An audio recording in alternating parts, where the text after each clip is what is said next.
शुरू करते हैं। देश के गृह मंत्री अमित शाह ने आज ललकारा है। आपके हैदराबाद में पहुंचकर कह रहे हैं अगला मेयर बीजेपी का ही होगा हैदराबाद शहर में। हम तो यही कहेंगे कि बिल्ली के ख्वाब में छिछड़ी होते हैं।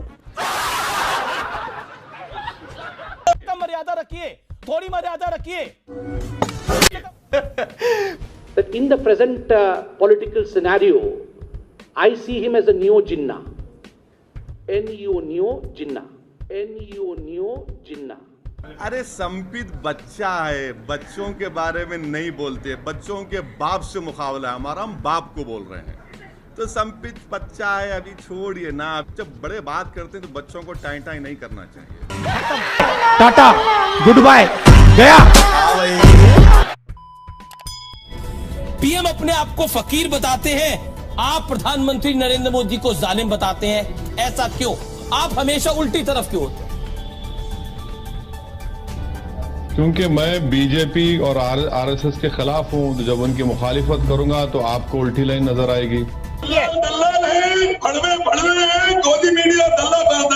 बनाया, आखिर हो क्या रहा है? क्या किसान से जो बर्ताव किया जा रहा है वो ऐसा लग रहा है कि वो चीन की फौज बनी हुई है, और जो चीन की फौज से बर्ताव किया जाना था आप किसानों से कर रहा। हाँ, आपसे पूछ के करेंगे क्या? आप तो टुट्टे शायर हैं, ना शायरी आती है आपको, ना ज़ौक़ है, ना कुछ है, बोले जाते हैं क्या क्या बोलते हैं आपको ही मालूम।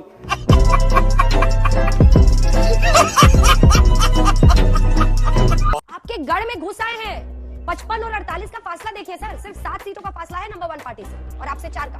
मेरे घर में कहाँ है मैडम, बताइए ना। मैं तो आपको एम्पिरिकल डेटा दे रहा हूँ। मेरे घर में जय श्री राम बोलने वाले कम्युनल है, बीजेपी के वोटर्स कम्युनल है, ये भावना आप भी स्प्रेड करते हैं। मेरी एक स्पीच दिखा दीजिए जहां पर मैंने इस तरह की बात कही। बताइए आप, चलिए स्पीच चलाइए मेरी। अभी आप मेरी एक स्पीच चलाइए जहां पर आप जो कह रहे हैं मैंने कहा इस बात को। जिंदगी में जब यहां से चला भी जाऊंगा ना तो मेरे आने वाली 10 नस्लों को ये पूछते रहेंगे अपनी देशभक्ति साबित करो। भाड़ में जाए। मैं इन लोगों के देशभक्ति का सर्टिफिकेट लेने का मोहताज नहीं हूं। मैं जूती पर रखता हूं इनकी देशभक्ति के सर्टिफिकेट को। मैं भारत का वफादार हूं और रहूंगा। सुधांशु जी ये जवाब देकर अपनी पार्टी को बुरी तरह एक्सपोज करके देश को ये पैगाम दे रहे हैं कि चीन भारत की सरजमीन पर 1 इंच भी कब्जा नहीं किया है। चीन कब्जा नहीं किया भारत की जमीन पर।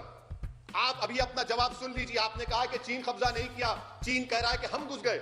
तो फिर प्रधानमंत्री ऑल पार्टी मीटिंग क्यों बुलाए? चाय भी नहीं पिला सकते? क्या हमको ज्ञान देने के लिए बुलाए? अरे बाप रे, ये तो धोती खोल रहा है। यही नहीं, अभी और सुनिए। 4.5 किलोमीटर चीन गलवान वैली में घुस चुका है, पोंगसोंग लेक के सदन में घुस चुका है। मैं फिर से देश को बताना चाह रहा हूं कि सुधांशु जी झूठ कह रहे हैं।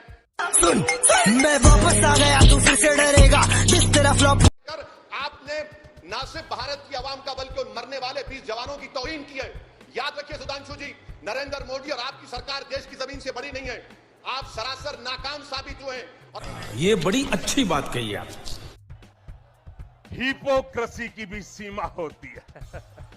वाह मोदी जी, वाह वाह। जनाब सुधांशु साहब, आप बात कर रहे हैं 2005 के एग्रीमेंट की। मैं आपसे कह रहा हूं कि भाड़ में जाए एग्रीमेंट हो जो मेरे सिपाहियों की जान को नहीं बचा सका। और अगर कोई मेरे सिपाही पर, मेरे घर में अगर मुझ पर बंदूक तानता है, मेरे कमांडिंग ऑफिसर को मारता है, तो हमारी सरकार को यह बोलना चाहिए था कि खबरदार, अगर हमारे किसी सिपाही के बाल पर भी आंच आती है तो गोली चलाओ। दुनिया का कानून है, इंटरनेशनल लॉ है, सेल्फ डिफेंस।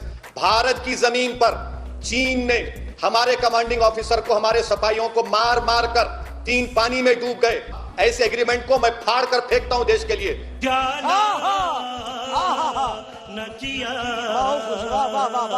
तो मेरा पहला सवाल आपसे, प्रधानमंत्री ने बीती शाम अपने भाषण में कहा कि कथित सेक्युलरों का नकाब उतर गया है इस चुनाव में, सही कहा?